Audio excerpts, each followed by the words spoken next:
অসমত আৰম্ভ হ'বলৈ গৈ আছে ASIR অৰ্থাৎ স্পেচিয়েল ইন্টেনসিভ ৰিভিজন ভোটাৰৰ বিশেষ নিবিড় পৰীক্ষণ হ'বলৈ গৈ আছে। তাৰ বাবে আপোনালোক প্ৰত্যেকেই সাজু হৈ থাকক।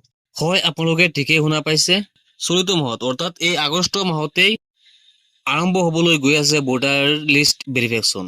গোটেই অসমত এই আগষ্ট মাহতে ভোটাৰ তালিকাখন পুনৰীক্ষণ হ'ব। ইয়াৰ বাবে কিছুমান ডকুমেণ্টছৰ প্ৰয়োজন হ'ব। এই কথাষাৰ অসমৰ মুখ্যমন্ত্ৰীয়ে কিছুদিন আগতে ঘোষণা কৰিছে যে অসমত ASIR আৰম্ভ হ'ব।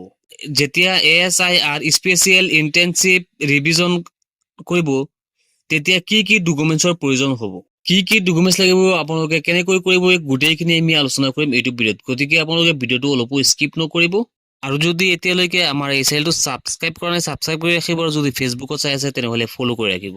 আৰু আপোনালোকৰ বাবে কমেণ্ট বক্সটো অপেন আছে, আপোনালোকে কমেণ্ট বক্সত আপোনালোকৰ মতামত জনাব পাৰিব।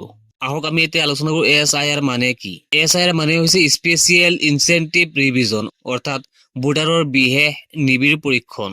এতিয়া আপোনালোকে স্ক্ৰীনত এটা নোটিছ চাব পাৰিছে। এই নোটিছখন ইতিমধ্যে প্ৰকাশ পাইছে। ইয়াত আপোনালোকে চাব পাৰিছে ভাৰতৰ নিৰ্বাচন আয়োগৰ দ্বাৰা এই আগষ্ট মাহৰ পৰা অসমত আৰম্ভ হ'ব ভোটাৰ বিশেষ নিবিড় পৰীক্ষণ অৰ্থাৎ স্পেচিয়েল ইনচেন্টিভ ৰিভিজন। এই নোটিছখন কিন্তু বহুত গুৰুত্বপূৰ্ণ হয়, আপোনালোকে ভালকৈ জানি ল'ব অৰ্থাৎ বুজি ল'ব।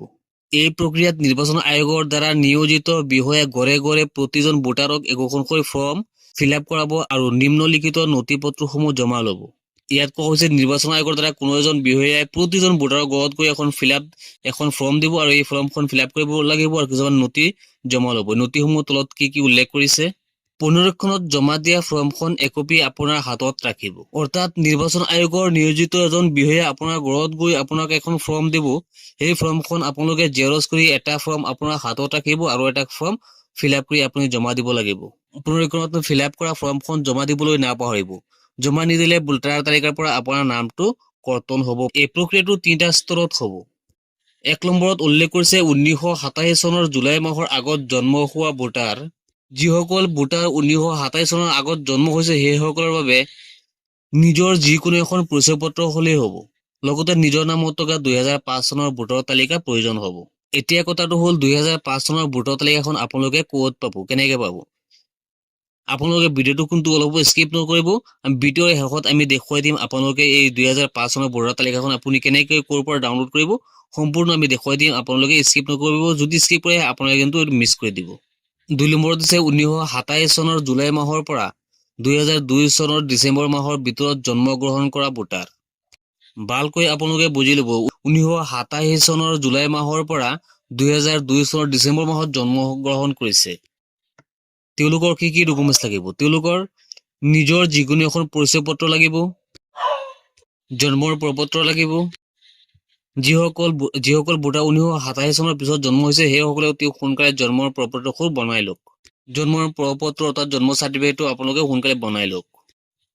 তাৰপিছত পিতৃ বা মাতৃৰ পৰিচয় পত্ৰ এটা লাগিব। নিজৰ অথবা পিতৃ মাতৃৰ নামত থকা 2005 চনৰ ভোটাৰ তালিকাৰ প্ৰয়োজন হ'ব। 3 নম্বৰত আছে 2002 চনৰ পিছত জন্মগ্ৰহণ কৰা ভোটাৰ। যিসকল ভোটাৰ 2002 চনৰ পিছত জন্মগ্ৰহণ কৰিছে সেইসকলৰ কি ডকুমেণ্টছ লাগিব। 1 নম্বৰত আছে ক নম্বৰ, নিজৰ যিকোনো এটা পৰিচয় পত্ৰ লাগিব, জন্ম চাৰ্টিফিকেটখন লাগিব। পিতৃ মাতৃৰ উভয়ৰ পৰিচয় পত্ৰ লাগিব।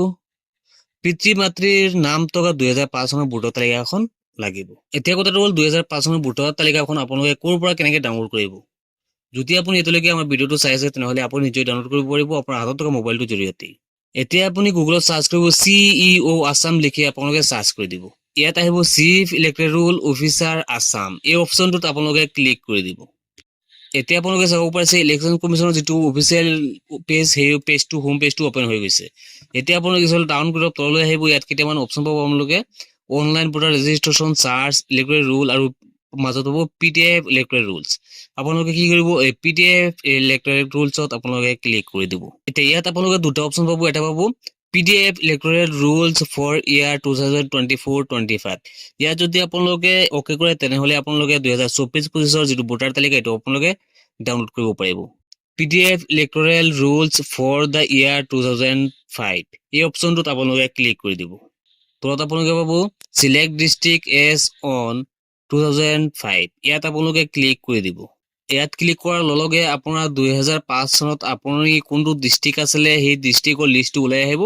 সেই ডিষ্ট্ৰিক্টটো আপুনি আপোনাৰ নিজৰ 2005 চনৰ ডিষ্ট্ৰিক্টটো আপুনি নিজে চিলেক্ট কৰি ল'ব। তাৰপিছত আহিছে তলটো চিলেক্ট এছেম্বলি। এই বাকচটোৰ পৰা আপুনি চিনাক্ত কৰক আপোনাৰ সেই 2005 চনৰ সমষ্টিটো। সেই সমষ্টিটোত আপুনি এতিয়া ক্লিক কৰি দিব। সমষ্টিখন বহুৱাৰ লগে লগে আহি যাব আপোনাৰ দীঘলীয়া এটা লিষ্ট। এই লিষ্টটোত আপুনি কোনটো কেন্দ্ৰত আপুনি 2005 চনত ভোট দিছিলে বা আপোনাৰ দেউতাকে বা গাৰ্জেনে ভোট দিছিলে, অৰ্থাৎ সেই সমষ্টিখনৰ 2005 চনত যিমানখিনি ভোট কেন্দ্ৰ আছিলে গোটেইখিনি ভোট কেন্দ্ৰৰ নাম ইয়াত আহি যাব। ইয়াৰ পৰা আপুনি বিচাৰি উলিয়াব লাগিব 2005ত আপুনি কোনটো কেন্দ্ৰত আপুনি ভোট দিছিলে। আপোনাৰ ভোট কেন্দ্ৰৰ কাষতে আপুনি পাব ভিউ PDF। আপুনি সেই ভিউ PDF অপচনত আপুনি ক্লিক কৰাৰ লগে লগে ভোটাৰ লিষ্টখন অপেন হৈ যাব।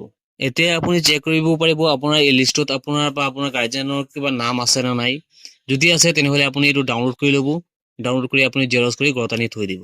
যেতিয়া ESI আৰম্ভ হ'ব তেতিয়াই এই 2005 চনৰ তালিকাখন প্ৰয়োজন হ'ব। আশা কৰোঁ আপোনাক ভিডিঅ'ৰ জৰিয়তে অলপ বুজাই দিব পাৰিছোঁ।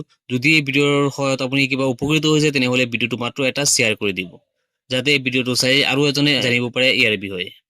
লগ হ'ব নেক্সট ভিডিঅ'ত।